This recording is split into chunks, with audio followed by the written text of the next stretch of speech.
We can cut later, right? Okay, so we're going to talk about the case about Barry, which is Barry is a newly appointed director of operations, and he used to work for autocratic leaders, so he's used to like sugarcoating his work, and then he doesn't like the boss, but he knows that he have to do the work in order to go into the higher rank, and he actually got appointed to the director of operations. So when he was appointed as the director of operations, he changed the employees' start working time, and actually the employees and the unions are not happy, so he arranged a meeting with the managers, and the managers actually suggested him to listen to the employees, and also maybe change some of his suggestions, like maybe you can still negotiate with the start working time.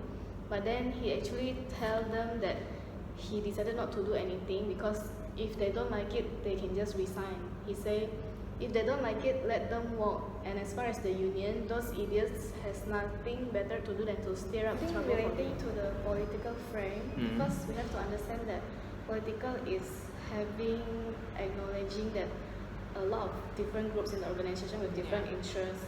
So Barry cannot actually just ignore that. And in order to make effective decision in political frame, you have to negotiate. The main point is like bargaining and Bargaining and negotiation. You can just like ignore the minorities. I think this is one of the most important thing when we look from the political aspect of from these four frames, because as you know, when you also work in the practical life, over there also you face similar kind of positions. Maybe sometimes you don't like the work of your colleague, or maybe a person who's working under you, so there are two ways to handle this kind of scenarios. One is to actually have, even if you don't like it and you're feeling disappointed, there are two ways. One is to send a negative message, and that you can do like by scolding him in front of everyone, right? And using your emotion. And this is using the emotion, and this is, I think, a type of person Barry is. He's so disrespectful of what was the name of that? Moira. He's so disrespectful of her as well. So if he's having any, if he's thinking of something else or having another perspective, maybe he should, once again it comes to that point, he should talk with them separately, Just don't insult the people, and that's what we do in our organization as well when we, work, But we do face these kind of people, who would not, who would not have any regard to these kind of situations, and the people are like. It's actually very common that I think political frame, not many leaders are aware of it. Like what the article said, actually, they know that political is there, but they don't really take advantage that because politics have the bad impression, so they think that if you acknowledge politics is there, then it's bad. Actually, according to article, if you acknowledge that politics is there, you have the power to utilize it to make it better, make a better decision. So I think in this case, Barry is stuck at phase 2 of the model, which is where he protects his self-interest, he blames each other, he avoids it, he don't want to solve the issue. So for recommendation, I think he need to move on to phase 3, which is to understand organizational influences and context where he not involved in the meeting, but he need to emotionally engage in a positive way. Now he's using a negative emotion. He should use his positive emotion like to encourage the employees to share. Even though he won't do anything to make them happy, at least they know that they're hurt. I think that Barry should think about the consequences if he treat the people like that, the employees like that. Maybe there will be high turnover of the. So when you said like it can lead to high turnover, I faced a couple of managers in my organization. One manager, who I worked under initially, he was the person who hired me, but I think the manager is like similar as exactly. In many ways actually he was very similar, because he was very autocratic. He would like to make his own decisions, and he used to have this stick and carrot rules, where he would actually do whatever he wants. He can scold the employee at any time he wants, because he doesn't used to take any, I mean he was not, he didn't used to tolerate any mistakes or any, you know, kind of you can say misbehavior from employees point of view. And you know, so but in the end, high turnover, or? yeah, I mean I'm coming to that, you know, like, but you know, the positive side of, from that manager's perspective, was like why some of the employees were happy, or maybe, you know, continued there for working for like more than 10 years, you know, because he used to reward them at the end of the day. So he was strict, but then he would reward them in the end. But you know what I noticed over there in that department, like the employees who were skillful, you know, who had more academic, who were coming out from a better academic background, achievements and everything. So they didn't stick with that, employer or the boss for too long, you know, like, so that's why the turnover from that perspective was pretty high. Like, you know, the new employees especially, they would come, join the company and see the boss's behavior, then leave the company after 1 or 2 years maximum. That's it. So Shakil is from the employee mindset, is it? Yeah, I will. From the employee perspective, and then because both of us are from some kind of family business, exactly. And then because we are some sort of like involved in the family business, so we can talk about our personal experience related to family business. Yeah, you obviously you guys can share your experiences from the senior managers or management perspective, like what goes around in that, because I wouldn't be knowing that what's going in their head, you know, when they're making these kind of decisions. When these two offices merge into one, my cousin goes up, my uncle goes down, because of the capability of the leadership as well, right? Yeah. The employees in office B, which is under my cousin, they notice that their lunch allowance is getting cut, because they still follow the usual behavior where they can come late but they can actually finish their job. While my uncle, which is the manager, he doesn't care. Whenever they come late, we'll get cut on the allowance. He's so much like my dictator manager, you know. Yeah, but this one, from that regard, he goes until that they group together of some of the people in office A, office B, and also some of the bad people in office A. They like group together.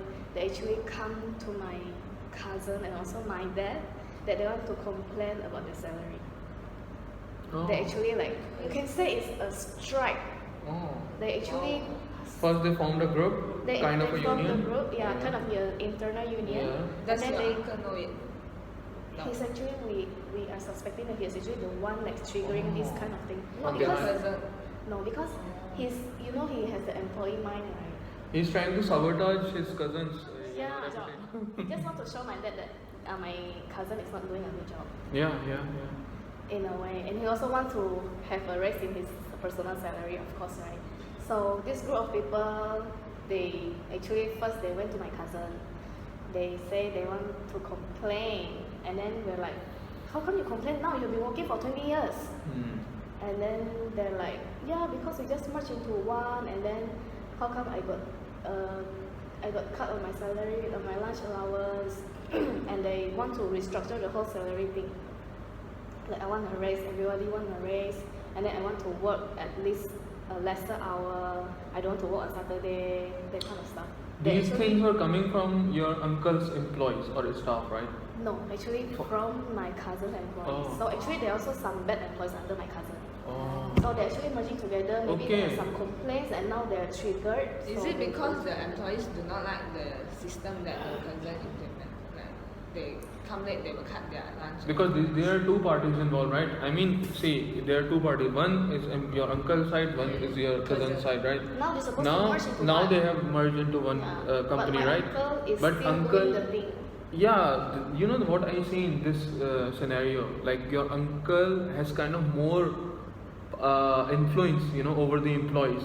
Yeah. Like he can not just, you know, take his own employees into confidence, but he's also, you know, showing his power, political power, and, you know, getting his cousin's employees as well, right, into his confidence.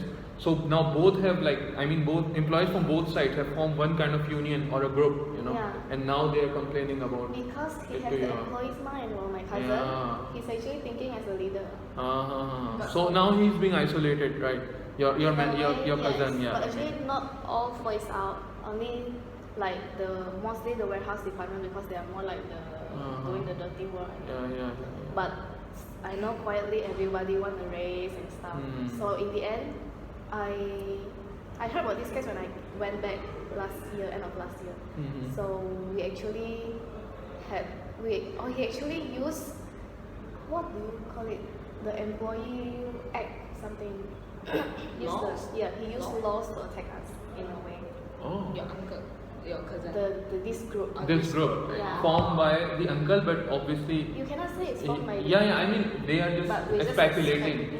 Speculating that the uncle is behind I think that there's a solution to this lah. Maybe you should assign only one new manager to control this department. But family business, we only have 2 family members there, and there's no new potential manager. My dad's waiting for me, but not yet. But how would you actually solve this? Let's say your dad. That's fine. Because for my case, it's like that. My grandfather is still there. The old company is like one company. Before they merged into called Checkup Holdings, a group of 4 companies. So it's like when my uncle, the youngest uncle, take over the my granddad's position, it's like my big auntie controls the administration, and then my one person, that's better. Yeah, it's actually also one person, one department, but they're supposed to communicate each other because it's still one company, right? Even though it's different company, it's still one holding group of companies. Yeah, it's a group of companies. This thing is that they are not talking to each other. They don't want to talk to each other because my cousin tried to talk to my uncle, but he hates him.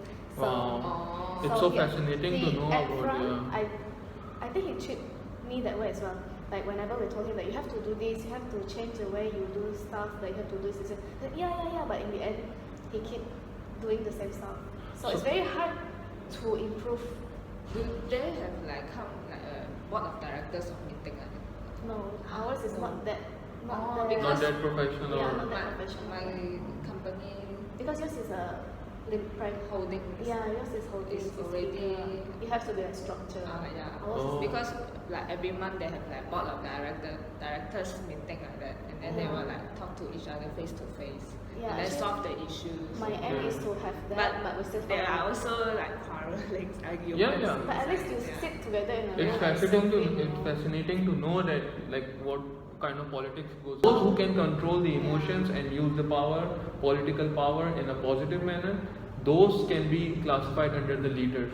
They have more leadership skills. They can absorb more pressure, so that they can derive the same kind of passion. But I think in family business there are very few leaders.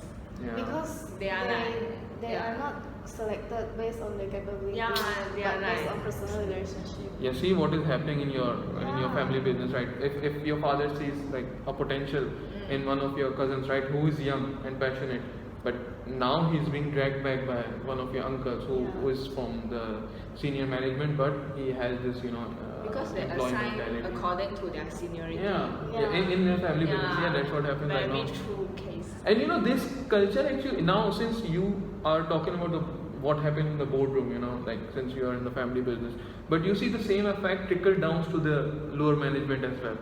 If your boss, like I said yesterday, if your boss is or a chairman of the company is an angry person, or he wouldn't be good towards his subordinate, so the other senior manager, but the senior managers then will be bad towards the lower management, and so then it comes down to the staff as well. So everybody will then mess up. Will then mess up at the end. Leadership style, they can, as long as they control the emotion, know how to use.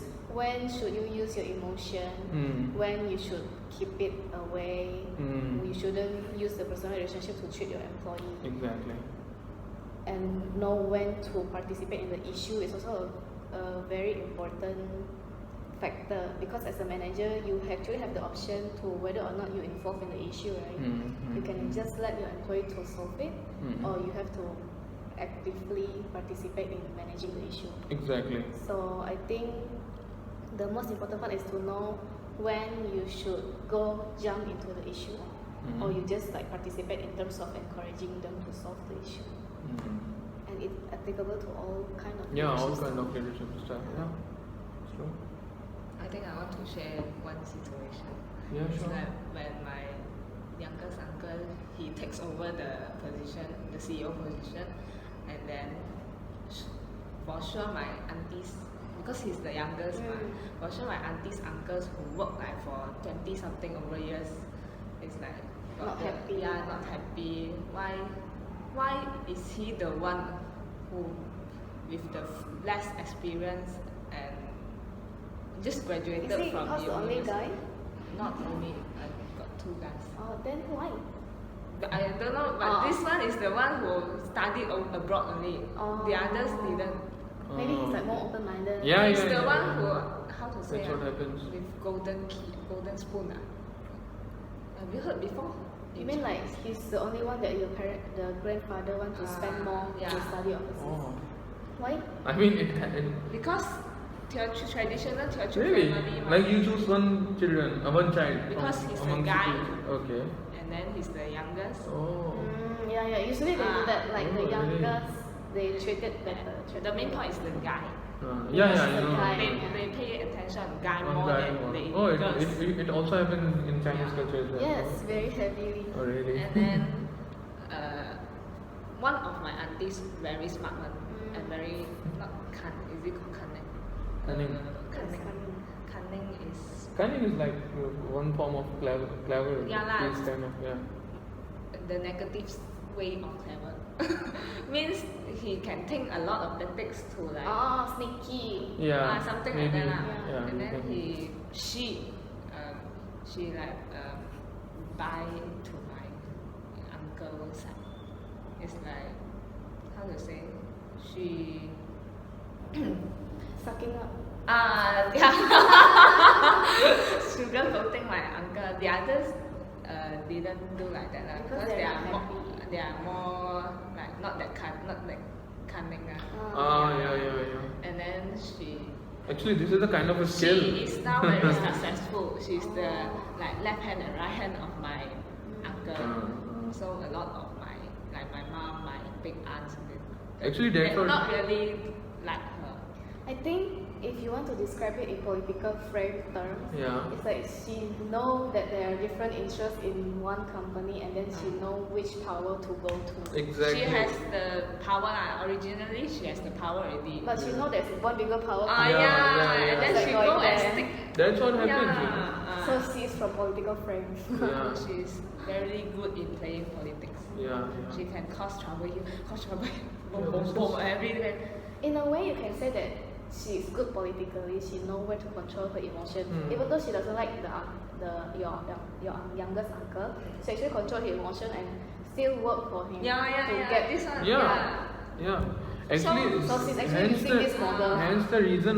So she's very successful. Hence the reason why there are some people who are successful in this regard. Yeah. You will see them working for one organization for a very long time. They will be happy over there because they can use their they have this instinct of knowing actually where to go or whom to sugarcoat this stuff. Sometimes she misuse the power because it's not in her department's issue. She also want to control. Like my big aunt's on administration issue, she also want to control. Because she know that she has the power. And then she knows the youngest uncle need her to work because she is in the marketing background. And then she travels everywhere for exhibition, book, roadshow, everywhere. But I want to share the bad example. Now in this case, It's a good example for good her example, aunt. yeah, for her aunt. But maybe in a moral way, we don't agree with it. Of but course, it's I a know. business world. Yeah. Everyone protect their For- self-interest. Yeah. As a bad example, I know one person who did not use his political power or did not have better instinct, to actually sense what is going on in the organization I mean, or he how to failed treat. to be like your answer. Yeah, because like or maybe that person himself was too egoistic. Too emotional and egoistic, because he was well qualified, as I told you yesterday about my financial controller, who was academically well equipped and he had the experience as well, but somehow he could not deal with the manager, the autocratic manager. But in order to work in that organization, you had to suck up to him, to that manager, because in the end he will raise your pay, he will give you bonuses. But that financial controller, he could not take it. He would just go against his decision, maybe delay his report, because he was just like why should I go? He treats me this way and that way. He treats like this to the employees. This is not fair and all. But you can't say stuff like that in an organization. Yeah. Otherwise, because the reason why it was hurting him, because he was the only one who was not getting any sort of increment, or if he was getting promoted, I think he got promoted after from chief accountant to financial controller. It took like a lot of years actually. Otherwise, in that organization, the people who worked under him, who sucked up to him, they got promotion after 3 or 4 or 5 years maximum. But this guy had to wait for like 10 years, to get one promotion. See the political thing. This is the political. I think the interesting about political frame is that sucking up is a good thing. Yeah, very good, very efficient. Like HR is about happy. Yeah. But for politics, it's a lot of. It's like the word that is jungle out there. Exactly. You have to attack. You have to know how to control the emotion. Yeah. You have to play the mind games. Yeah, even though morally you think it's not right, but if you want to succeed in a political world, you have to do it. Exactly. It's the survival of the fittest, Yeah. That's business world. Yeah. Alright. I think that's the conclusion. Yeah, it's a good conclusion.